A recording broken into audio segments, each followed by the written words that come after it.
continue now with the series we call the conflict. We come to now lesson number 5, the nature of the conflict. Our scripture reading will be John chapter 17, verses 1 through 18.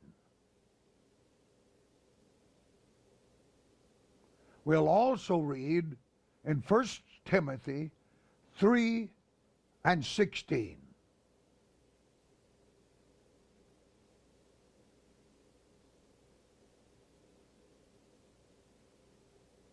I want you to note that the word translated godliness in this passage is unique to the New Testament. It's not the word commonly used for piety, but the word which means divine nature. The correct rendering would be, great is the mystery of the divine nature which was made visible in flesh.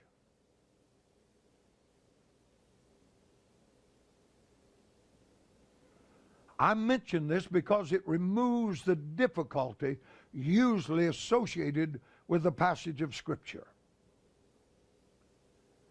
Ephesians chapter 5, verse 30 through 32, we read that here.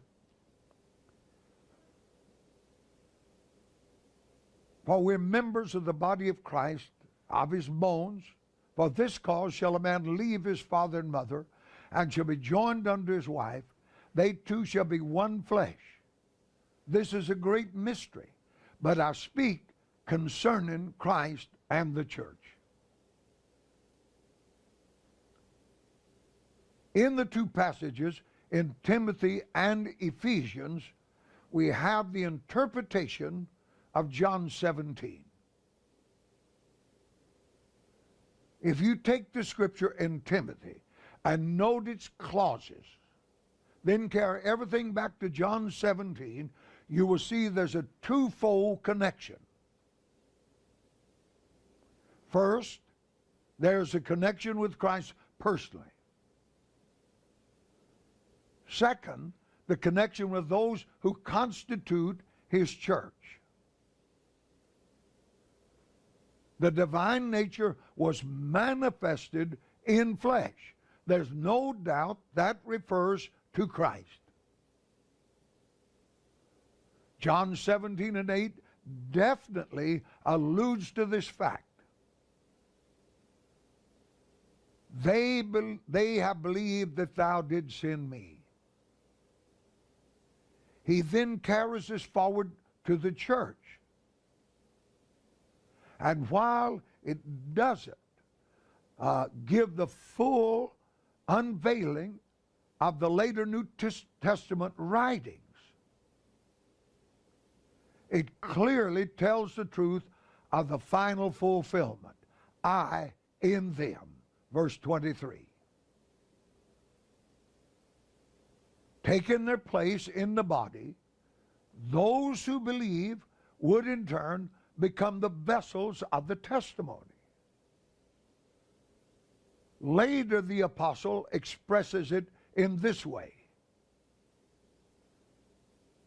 2 Peter 2, verse 1 and 4, whereby we're given unto us exceeding great and precious promises, that by these you might be partakers of the divine nature. We will never become deity, but it's nonetheless true that the great and wonderful reality into which we're called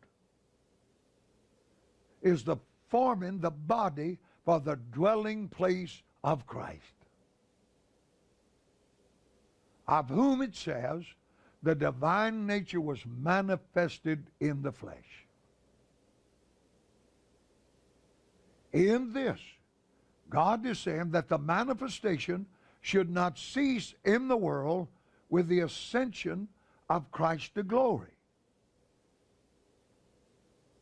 As he is in the world, so are we. As the Father sent him, he has sent us. It is a mind of God that there should be a continuation of the earthly manifestation of divine nature in his body as there was in himself. It is a marvelous calling. Such things are always tests as well as testimonies. The Lord is constantly seeking to bring his people face to the face with the real nature of their calling and demanding that they face up to that calling. The calling of the church is to maintain here on this earth a witness to the living presence of the Lord. That may sound elementary, but it's not so when you consider how things are today. One would think that the only purpose of the church on earth is to hold religious meetings, to do charitable work, to keep religion alive. Much can be brought into that compass. The church is revealed in the New Testament as constituted for the maintenance of a witness as to the living presence of the Lord Jesus Christ. Nothing less than that will justify the continuation of the thing which goes by the name of the church. As men and women meet, they should register always the living presence of Christ. Justified in the Spirit. What does that mean? When was the Lord justified in the Spirit? In his resurrection. The justification of the Lord Jesus is found in God raising him from the dead. Every claim he made of himself was proven when he came out of that grave. 1 Peter 3:8 speaks of him having been crucified in the flesh and quickened in the spirit. With regard to that death, God intervened and raised him from the dead. God justified him. That is justification. He stood in the place with God where all sin and the judgment for which he voluntarily endured was put away by his cross. He is the justified one. Christ the righteous, with righteousness other than the righteousness and the holiness that was inherent in him. It applies to the righteousness and holiness which is his, as having been made sin and having borne away that sin in judgment.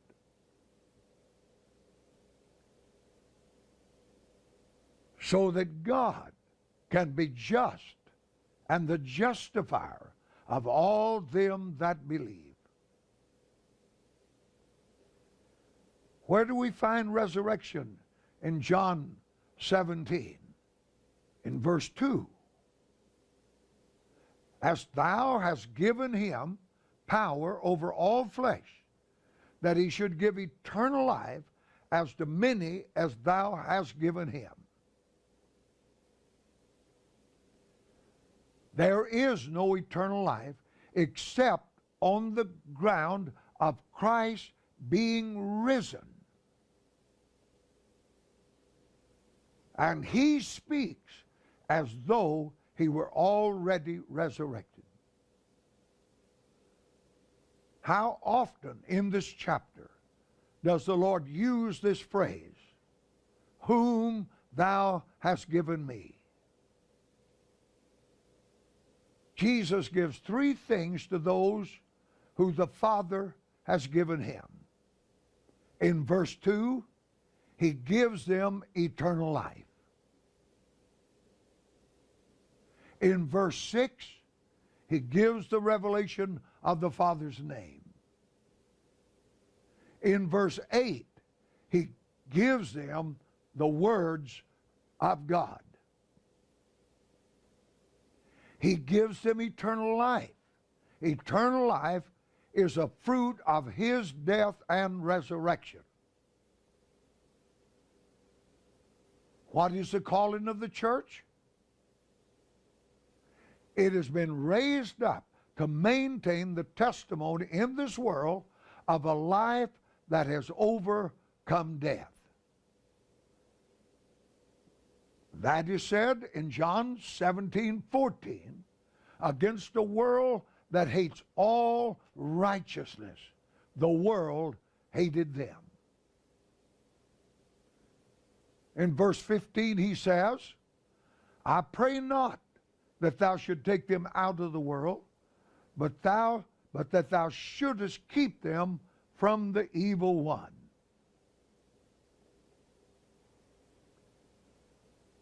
The word evil being in the masculine, it is justifiable to use the word one. Here is an evil one and a hating world. And any spiritual person will tell you that that in effect is death. The spirit and power of death encompassing the people of God is what we have in this verse. The Lord does not ask his people to be taken out of the world, but that they should make a testimony against and contrary to the spirit of the world. The supreme challenge for the church's faithfulness to her ministry and her vocation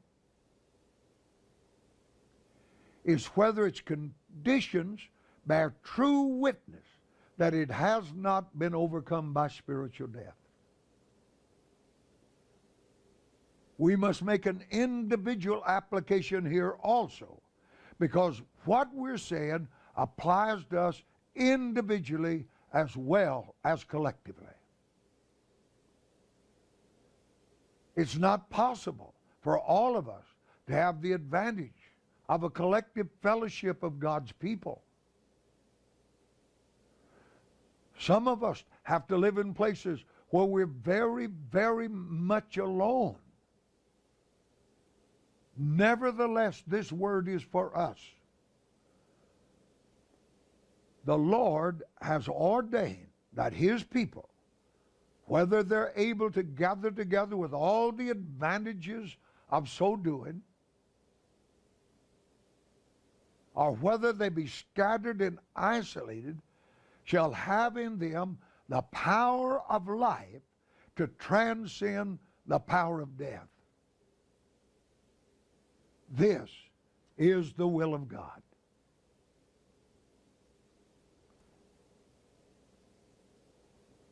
Now, if that is what is revealed as God's will, and then let us first admit to the possibility of its realization. Then, having accepted the fact that it's possible, let us who are the church stand for it here and now. What we've been saying is so much in accord with the Ephesian letter and its full revelation. We read Ephesians chapter 1, 19 through 21. And what is the exceeding greatness of his power to usward, who believe, according to the working of his mighty power, which he wrought in Christ when he raised him from the dead and set him at his own right hand in heavenly places, far above all principality and power and might and dominion and every name that is named, not only in this world, but also in that which is to come. We must stand strongly for that, because that is a testimony of the Lord Jesus, justified in the Spirit. What is the church's justification? That it stands on resurrection ground, manifesting resurrection life. He was seen of angels. Where in that connection does the church come in? Ephesians chapter 3, verse 10. To the intent that now, under the principalities and power, heavenly places, might be known by the church the manifold wisdom of God. There's no doubt the reference to principalities, powers includes those celestial bodies who have not fallen, not only the diabolical ones. Angels witnessed to what God is doing through the church. That is a clear statement that God is teaching principalities and powers concerning himself by his activities in the church. When the enemy tries to pull us down, pointing to our every failure, let us remember there's a big ministry going on toward powers and principalities through our walk with God. There is a ministry that the church fulfills, which is altogether apart from platform meetings and other kinds of activities. God is doing something out there through his dealing with the church here. John 17, verse 21. There is belief in the world as a result of his being in his church and by his presence, bringing a spiritual unity to the church. The church will not be believed on or believed in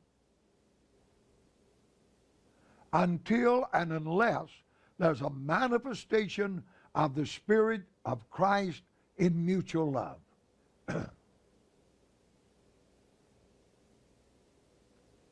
Received up in glory. Blessed be God. That's going to be true of his body. We shall not all sleep, said Paul, but we shall all be changed in a moment, in the twinkling of an eye at the last trumpet. We shall be caught up to meet the Lord in the air. That may not be as far down the road as some people think. The sooner the better, as far as God's people are concerned. Our hearts really do cry. Even so, come, Lord Jesus. There is coming a day when every evil will be blotted out of this place. Wars will be no more. Hatred shall be no more. Sin shall be no more. What a day, what an age. God is bringing the counsels of men to naught. But the counsel of God says, his word stands forever. The eternal counsels of God is one thing that is eternal. We shall be caught up in the clouds to meet the Lord in the air, received up in glory. His end is going to be our end. Hallelujah. Why don't you just praise God?